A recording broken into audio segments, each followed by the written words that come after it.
ठीक है, तो नेशनल इनकम डिटर्मिनेशन की बात करेंगे आज। मैक्रो इकोनॉमिक्स में नेशनल इनकम का डिटर्मिनेशन दो तरीके से कैलकुलेट किया जाता है। फर्स्ट अप्रोच, जो फर्स्ट अप्रोच है वो है AD is equal to AS, यानी नेशनल इनकम का डिटर्मिनेशन तब होता है जब इकोनॉमी में एग्रीगेट डिमांड इक्वल हो एग्रीगेट सप्लाई के। ग्राफिकली अगर हम देखें तो एग्रीगेट सप्लाई का जो कर्व होता है वो 45 डिग्री का होता है और एग्रीगेट डिमांड कुछ इस तरीके से ड्रॉ होता है, और जहां पर ये दोनों इक्वल होते हैं उसको इक्विलिब्रियम पॉइंट कहा जाता है, और इसी पॉइंट को नेशनल इनकम का डिटर्मिनेशन पॉइंट भी कहा जाता है। AD&AS का डिटर्मिनेशन इकोनॉमी में वहां पर होता है जहां पर एग्रीगेट डिमांड इक्वल हो एग्रीगेट सप्लाई के। ग्राफ के थ्रू भी देख सकते हैं कि ई वाले पॉइंट पर एग्रीगेट डिमांड एग्रीगेट सप्लाई के इक्वल है ना, तो इसको इक्विलिब्रियम पॉइंट भी कहा जाता है और नेशनल इनकम का डिटर्मिनेशन पॉइंट भी कहा जाता है। अब ऐसा जरूरी नहीं होता है कि एग्रीगेट डिमांड एग्रीगेट सप्लाई हमेशा इक्वल हो। किसी भी इकोनॉमी के लिए ये एक आइडियल सिचुएशन है कि एडी एएस के इक्वल होना चाहिए, लेकिन ऐसा होता नहीं है। या तो एडी ज्यादा होगा एएस से या एडी कम होगा एएस से, है ना। तो सिचुएशन कुछ भी हो, गवर्नमेंट ये हमेशा कोशिश करती है कि एडी और एएस के बीच के गैप को कम से कम किया जाए, है ना। अब हम बात करेंगे कि जब एग्रीगेट डिमांड ज्यादा होगा एग्रीगेट सप्लाई से तब क्या क्या चेंजेस देखने को मिलते हैं इकोनॉमी में, और दूसरा सिचुएशन है जब एग्रीगेट डिमांड कम होता है एग्रीगेट सप्लाई से तब इकोनॉमी में क्या क्या चेंजेस देखने को मिलते हैं। फर्स्ट सिचुएशन की बात करते हैं, एग्रीगेट डिमांड ज्यादा है एग्रीगेट सप्लाई से।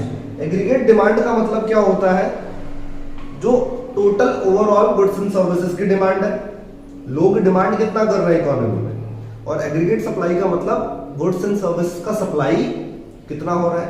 और यहां पर हम क्लियरली देख सकते हैं कि एग्रीगेट डिमांड ज्यादा है, एग्रीगेट डिमांड ज्यादा है एज कंपेयर टू सप्लाई, यानी लोग ज्यादा डिमांड कर रहे हैं और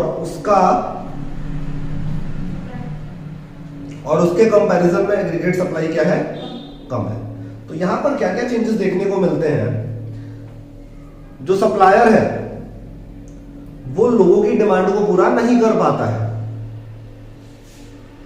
और उसको जितना वो डिमांड नहीं कवर अप कर पा रहा है उतने का उसको लॉस होगा, है ना। फॉर एग्जांपल अगर मैं कहूं कि एक स्टेशनरी की शॉप है और वहां पे 12th के इकोनॉमिक्स की बुक की डिमांड है 100 की डिमांड कर रहे हैं लोग, लेकिन उस दुकान वाले के पास केवल 80 बुक्स ही अवेलेबल है, तो 20 बुक्स की डिमांड को पूरा नहीं कर पा रहा है। और अगर वो 20 बुक्स की डिमांड को पूरा कर लेता तो उसका प्रॉफिट भी उसको अर्न हो जाता, तो अल्टीमेटली वहां पे क्या हो गया, सप्लायर को लॉस हो गया।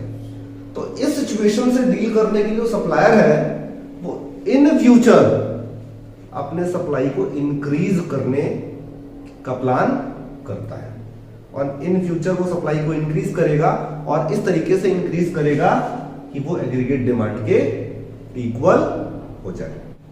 दूसरा सिचुएशन है जहां पर एग्रीगेट डिमांड कम है एग्रीगेट सप्लाई से, डिमांड कम है सप्लाई ज्यादा है।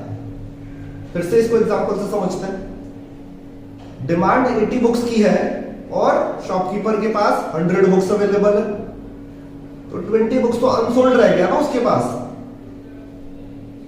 अनसोल्ड अगर आपके पास कोई बुक रह जाती है एज अ शॉपकीपर तो लॉस हुआ ना आपको।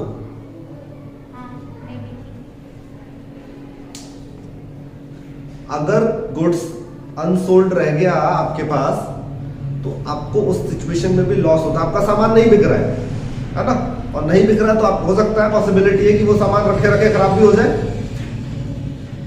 तो जब एग्रीगेट डिमांड कम होता है as compare to aggregate supply, तब प्रोड्यूसर का फ्यूचर प्लान क्या होता है इन फ्यूचर सप्लाई कम करना। तो इन फ्यूचर वो क्या करेगा, अपने सप्लाई को कम करेगा, और कम इस तरीके से करेगा कि वो एग्रीगेट डिमांड के इक्वल हो जाए, है ना। बहुत ही इंपॉर्टेंट क्वेश्चन है, आपसे या तो वो दोनों सिचुएशन पूछता है या दोनों में से कोई एक पूछ लेगा। अगर दोनों पूछ रहा है तो 3+3 6 मार्क्स का क्वेश्चन होता है। अगर कोई एक पूछ लेगा तो 3। वो पूछ लेगा आपसे कि इकोनॉमी में क्या क्या चेंजेस देखने को मिलते हैं जब एग्रीगेट डिमांड ज्यादा होगा as compare to aggregate supply, या फिर एग्रीगेट डिमांड कम होगा as compare to aggregate supply. समझ आया। दूसरा जो अप्रोच है जिससे हम नेशनल इनकम का डिटर्मिनेशन पता करते हैं वो है सेविंग एंड इन्वेस्टमेंट, यानी S is equal to I। जहां पर सेविंग और इन्वेस्टमेंट एक दूसरे के इक्वल होते हैं वहां पर नेशनल इनकम का डिटर्मिनेशन हो जाता है, यानी इकोनॉमी इक्विलिब्रियम की सिचुएशन में होती है।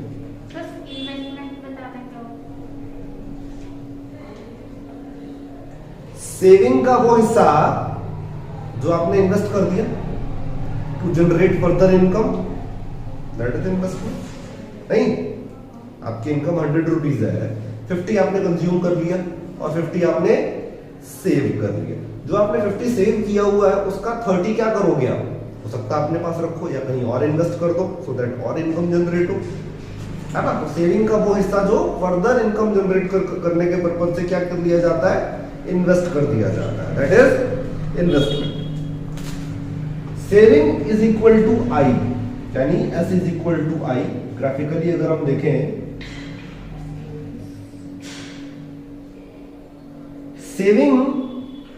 इन्वेस्टमेंट दो टाइप का होता है। एक होता है ऑटोनोमस इन्वेस्टमेंट,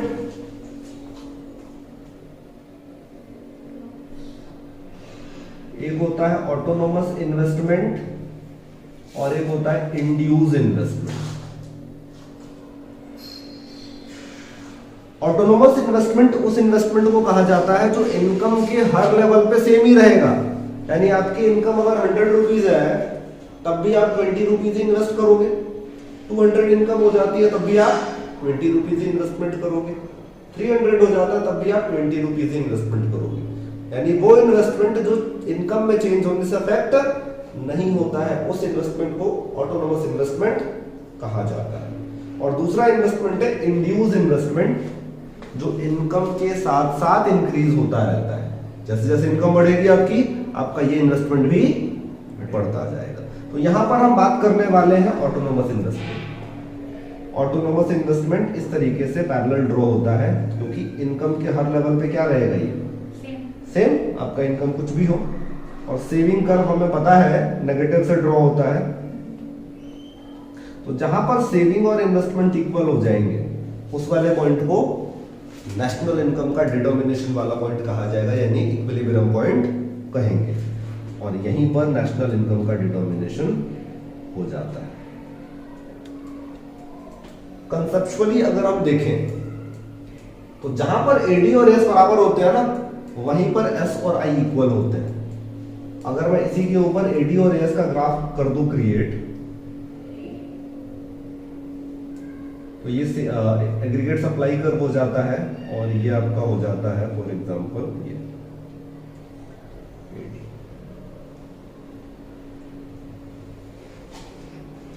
तो जहां पर एग्रीगेट डिमांड और एग्रीगेट सप्लाई इक्वल होते हैं वहीं पर सेविंग और इन्वेस्टमेंट कर्व भी इक्वल होते हैं, है ना। यानी दोनों सिचुएशंस को अगर हम अलग अलग ग्राफ के थ्रू देखें तो हमें डिफरेंट दिखेगा, बट एक साथ अगर हम प्रिपेयर करते हैं तो हमें पता है जो ये सिचुएशन है वही यहां पर भी वही सिचुएशन है ना। तो फिलहाल तो हम किसकी बात कर रहे हैं, सेविंग और इन्वेस्टमेंट की। तो ये वाला ग्राफ, अब फिर से वही कि ऐसा जरूरी तो नहीं है ना कि हमेशा सेविंग और इन्वेस्टमेंट इक्वल ही रहेगा। इकोनॉमी हमेशा इक्विलिब्रियम में नहीं होती है, कभी भी नहीं होती है, कह सकते हैं हम ऐसा। The only things that can happen कि सेविंग और इन्वेस्टमेंट के बीच का जो गैप है ना वो कम से कम हो, वो आइडियल सिचुएशन होती है हमारे लिए। तो अब पॉसिबिलिटी ये भी हो सकता है एक ऐसा सिचुएशन हो जहां सेविंग ज्यादा हो इन्वेस्टमेंट से, जैसे इस वाले पॉइंट के बाद अगर मैं कहूं तो सेविंग ऊपर की तरफ जा रहा है और इन्वेस्टमेंट इधर की तरफ, तो इस वाले सिचुएशन में क्या है, सेविंग ज्यादा है इन्वेस्टमेंट से और सेविंग कम है इन्वेस्टमेंट से, यहां पे है ना। तो अब यहां पर आपसे पूछा जा सकता है कि इकोनॉमी में क्या क्या चेंजेस आपको देखने को मिलते हैं जब सेविंग ज्यादा होगा इन्वेस्टमेंट से या फिर सेविंग कम होगा इन्वेस्टमेंट से, है ना। तो जब सेविंग ज्यादा हो इकोनॉमी में एज कंपेयर टू इन्वेस्टमेंट, तो ये सिचुएशन क्या शो करता है, सेविंग ज्यादा है मतलब लोग अपने इनकम का ज्यादा पार्ट सेव कर रहे हैं। अगर लोग अपने इनकम का ज्यादा पार्ट सेव कर रहे हैं इसका मतलब खर्च कम कर रहे हैं। सेविंग ज्यादा होने का मतलब है एक्सपेंडिचर कम, एक्सपेंडिचर कम होने का मतलब है डिमांड कम। इकोनॉमी में डिमांड क्या है, कम है। और फिर से हम वहीं पहुंच जाते हैं कि जब डिमांड कम होता है तो जो प्रोड्यूसर्स हैं उनके पास अनसोल्ड स्टॉक इकट्ठा हो जाता है और वो अगले साल कम प्रोडक्शन करने का प्लान, सामान बिक नहीं रहा है, ज्यादा प्रोडक्शन करके कोई फायदा है नहीं, और जो अनसोल्ड बचा हुआ उसको क्लियर भी तो करना है। तो डिमांड कम है इसलिए जो प्रोड्यूसर्स है वो क्या करते हैं, अपना प्रोडक्शन कम करते हैं। प्रोडक्शन कम करेंगे, अच्छा प्रोडक्शन कम करने से क्या होगा, उनकी इनकम कम होगी। प्रोडक्शन कम करने से क्या होगा, इकोनॉमी में इनकम कम होगी ना, क्योंकि एक प्रोड्यूसर जब प्रोडक्शन करता है तो वर्करों को पैसे मिलते हैं। प्रोडक्शन कैसे होता है, वो सामान खरीदता है, वो भी तो खर्च करता है ना। तो जब प्रोडक्शन कम करेगा तो वो खर्चा कम करेगा, जब वो खर्चा कम करेगा तो लोगों के पास पैसे भी कम जाएंगे, तो लोगों की इनकम भी तो कम होगी ना। लोगों की इनकम भी क्या हो जाएगी, कम, और जब लोगों की इनकम कम होगी तो सेविंग भी तो कम होगी, नहीं। और यहां पर सेविंग ज्यादा है और हमें यही तो करना है ना, ज्यादा सेविंग को क्या करना है, कम करना है। तो लास्ट में कम हो जाएगी सेविंग, ऑब्वियस सी बात है, इनकम कम हो, अभी आपकी इनकम ज्यादा है तो सेविंग ज्यादा कर रहे हो आप। अभी के कंपैरिजन में अगर इन फ्यूचर आपकी इनकम कम हो जाए तो सेविंग भी तो कम होगी आपकी। 1000 रुपए इनकम है आपकी तो आप सपोज कर लो 300 सेव करते हो, लेकिन अगर इनकम भी 500 हो जाए तो और सेविंग कम हो जाएगी ना। सिमिलरली जब आपका सेविंग कम होता है, लोग इकोनॉमी में सेविंग कम कर रहे हैं, सेविंग कम करने का मतलब क्या है, एक्सपेंडिचर ज्यादा हो रहा है इकोनॉमी में, लोग खर्चा कम ज्यादा कर रहे हैं, और ज्यादा खर्च होने का मतलब है कि डिमांड इकोनॉमी में ज्यादा है। तो जब ज्यादा डिमांड होगी तो प्रोड्यूसर सारी डिमांड को नहीं पूरा कर पाएगा, तो उसके दिमाग में क्या चल रहा होगा कि अगले साल और प्रोडक्शन करना है, तो वो प्रोडक्शन बढ़ाने की सोचेगा। प्रोडक्शन बढ़ेगा, प्रोडक्शन बढ़ेगा तो इकोनॉमी में इनकम बढ़ेगा, और इनकम बढ़ेगा तो लोगों की सेविंग भी बढ़ेगी। इस तरीके से सेविंग और इन्वेस्टमेंट इक्वल हो जाएंगे, है ना। लिखा मैंने इस तरीके से, लेकिन आपको पैराग्राफ वाले टर्म्स में लिखना होता है, ठीक है ना। फिर से वही, ये दोनों पॉइंट्स आपसे 6 मार्क्स में पूछ सकता है, या फिर कोई एक पॉइंट 3 मार्क्स में पूछ लेगा, है ना। तो बस कंसेप्ट आपका क्लियर होगा तो बड़ी आसानी से इसका आंसर दे सकते हो। 4 पॉइंट्स है आपके पास, और पक्का है कि इन दोनों में से एक क्वेश्चन आएगा, या तो एडी और एस वाले तरीके से पूछ ले आपसे, या सेविंग और इन्वेस्टमेंट वाले तरीके से पूछ ले। क्लियर है इतना? करके नहीं रखता है क्या कि हाँ मतलब इन फ्यूचर हमें कुछ दिक्कतें आ गई तो फुल एम्प्लॉयमेंट इक्विलिब्रियम, इक्विलिब्रियम का तो मतलब पता है ना, इक्विलिब्रियम का मतलब हो गया where AD equal to AS. Full employment का मतलब होता है ये वो सिचुएशन है जहां पर एडी और एएस इक्वल है और उन सभी लोगों को एम्प्लॉयमेंट मिला हुआ है जो लोग काम करना चाहते हैं। This is the situation of full employment. Full employment का मतलब क्या हुआ, सबको काम, लेकिन किन लोगों को, जो काम करना चाहते हैं।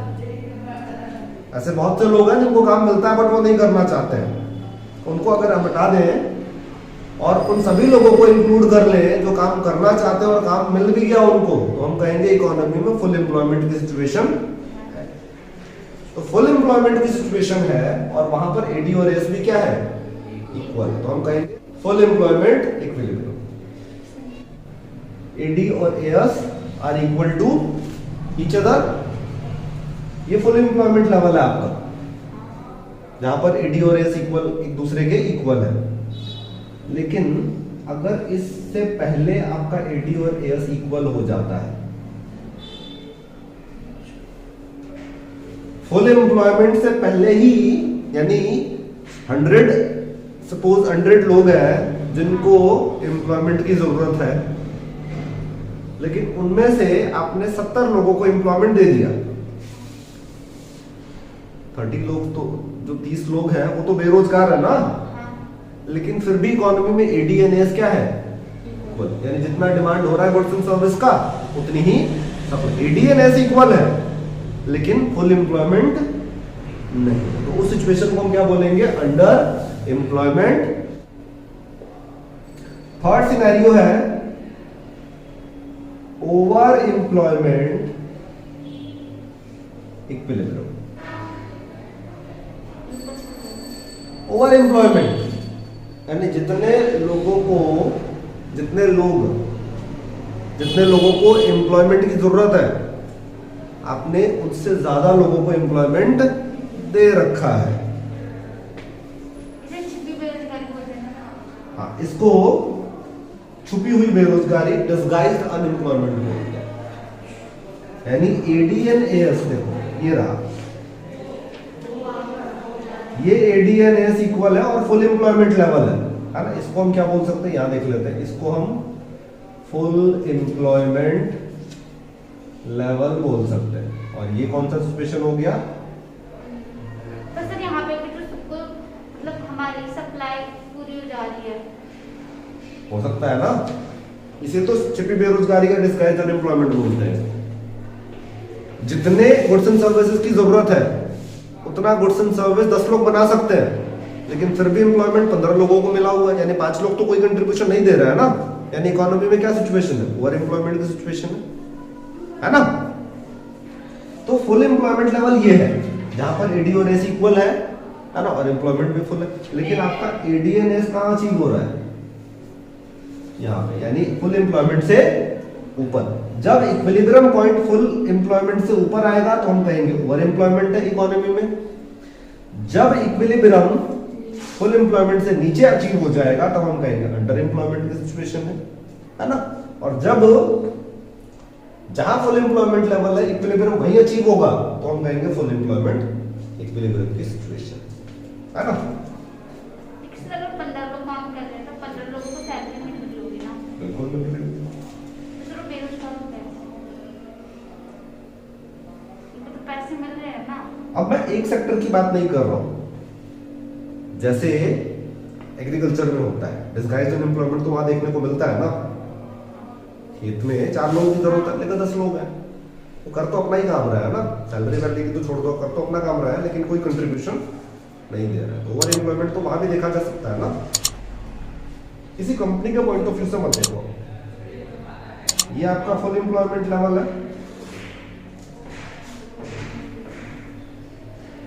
और ये आपका